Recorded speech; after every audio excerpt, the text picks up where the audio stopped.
Kovo 26 dieną Visagino akvariumą užgriuvo netikėti svečiai. Uniformuoti aplinkos apsaugos departamento prie aplinkos ministerijos darbuotojai labiau panašėjo į pavojingų nusikaltėlių sulaikymo grupę. Ir nors žinoma, tai buvo civiliai, misija, su kuria jie atvyko, buvo labiau panaši į areštą.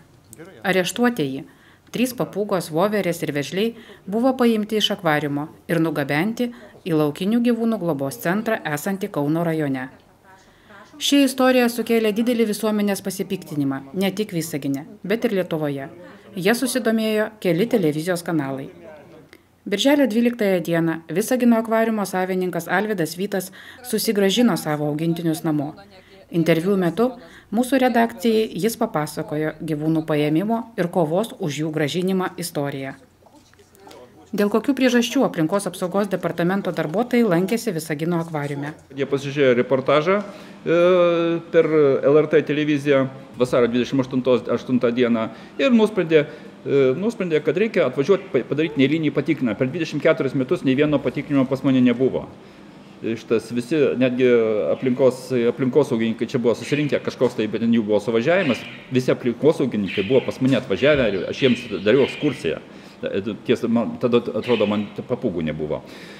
Aplinkos apsaugos departamento darbuotojai į akvariumą atvyko, kai Alvydas buvo išvykęs ir čia buvo tik jo žmona. Alvydo teigimu, gyvūnų paėmimo procedūra buvo atlikta taikant neproporcingai situacijai metodus. Nes jie ginkluoti atvažiavo, sakau, prieš vieną moteriškę. Formaliu gyvūno paėmimo pagrindu buvo Alvydo neturėjimas leidimų laikyti ir parduoti laukinius gyvūnus. Tačiau jis paaiškino, kad tokių leidimų jam nereikia. Įstatyme yra nurodyta, kad jeigu tie vėžliai įsigyti oficialiai arba dovanoti, arba kitą, tai šitas tada aš juos turiu įsipareigoti laikyti, neišleisti į laisvę, nedaugintis ir turiu juos laikyti iki gyvos galvos. Vėžliai man sudovanoti visaginiečių, tie, kurie pirkdavo mažiukus, nes jie tapo invaziniais 15, viena rūšis 15 metais, kita rūšis 16 metais. Iki tol jie nebuvo invaziniai, jie buvo laisvai pardavinėjami zooparduotuvėse. Žmonės nusipirkdavo, vėžlys gyvena labai ilgai, 20-30 metų. Ir šitas vėžlius man žmonės sunešė ir padovanojo ir aš juos čia suleidau, nes pas mane yra vietos, yra ką valgo, pas mane yra saviprūdai, aš prileidžiu gyvų žuvų iš prūdo, menkaverčių, lietuviškų. Ir šitas jie patys medžioja ir jie gyvena čia natūraliai kaip gamtoj. Va, ir aš juos ir laiku, ir dar yra sąlyga, kad neturėtų galimybių pakliūti į laisvę. Jie čia absoliučiai neturi jokių galimybių pakliūti į laisvę, dėl to, kad dvejos durys, jas pastovi uždarytos, nėra, jie neskraido, ačiū Dievui, šitas ir jie laisvėje nebus. Voveraitės Alvydui atnešė moteris, kuri rado iš lizdo iškritusius voveriukus, juos išmaitino ir atnešė į akvariumą. Kalbant apie papūgų laikymą, Alvydas paaiškino, kad turi joms visus dokumentus ir jos nėra laukiniai paukščiai, o egzistuoja tam, kad tenkintų socialinius žmonių poreikius. Alvydo prielaida, kad aplinkos apsaugos departamento darbuotojų veiksmus nulėmė noras tik prieš pusmetį atidarytą Kauno laukinių gyvūnų globos centrą užpildyti gyvūnais. Jie, kai atsidarė, narvų pilna, vietos pilna, kur tu jų žiemą prigaudysi iš tų žvėrių, kad juos užpildyti, nes reikia parodyti darbas kažkoks tai. Ir jie pradėjo masiškai važinėti aplinkos apsauga pradėjo masiškai sekti Facebooko paskyras. Yra daug paprasčiau sėdėti prie kompiuterio ir gaudyti kompiuteryje žvėris, negu kad juos rinkti nuo kelių ir vežti tenai. Ir jie su tokia komanda padarė safarį Visaginį ir, sakau, 9 žmonės puikiausiai sugebėjo įsivežti, nugalėti vieną moteriškę, tai yra mano žmona, kuri tuo metu buvo, manęs nebuvo, nugalėjo moteriškę didvyriškai ir įsivežė gyvūnus. Alvydas pradėjo gyvūnų grąžinimo kovą. Jis pateikė skundą aplinkos departamentui, kuris jį perdavė Visagino teismui.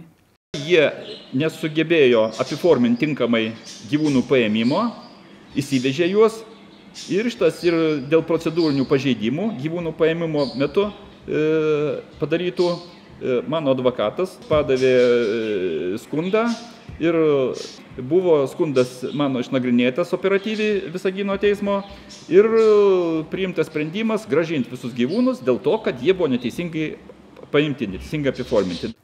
Po teismo nutarties grąžinti gyvūnus, Alvydas birželio 11 dieną atvyko į laukinių gyvūnų centrą, tačiau tą dieną jam augintinių neatidavė, esą dar nėra departamento direktoriaus įsakymo. Jie sukūrė gyvūno paėmimo tvarką, o kaip juos grąžinti, ne, sakė Alvydas.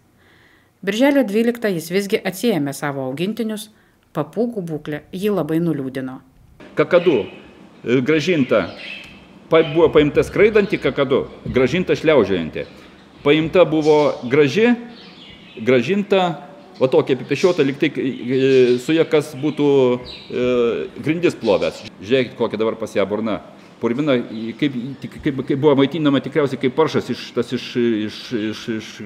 jovalą, ar jį kišė ten kažką tai. Paskui ji buvo užverstas kaklas, čia lyg tai padaryta apykaklė, kad ji nesipešiotų. Realiai, jie matė, ten jų 10 veterinarų laksto ten šitas. Ir jie tikriausiai matė, kad ta apykaklė, kurią jį uždėjo, ji nepadeda, pas ją gužys įsiveržė.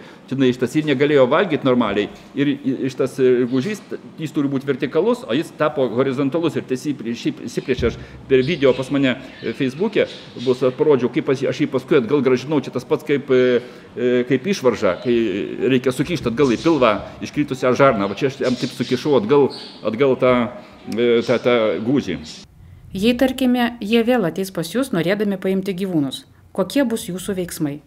Su šakėm aš prieš ją neisiu, laikysiuos kažkiek galėsiu įstatymų, skambinsime aplinkos ministrui ir inicijuosim departamento direktoriaus gal atsistatydinimą, nes Lietuvos visuomenė žymiai sukilo, nes pas mane pagal Facebook'o ir pagal skambučius labai daug žmonių žiūri, stebi ir pas mane draugų gal buvo kokie 10 Facebook'e, dabar jau 100 draugų.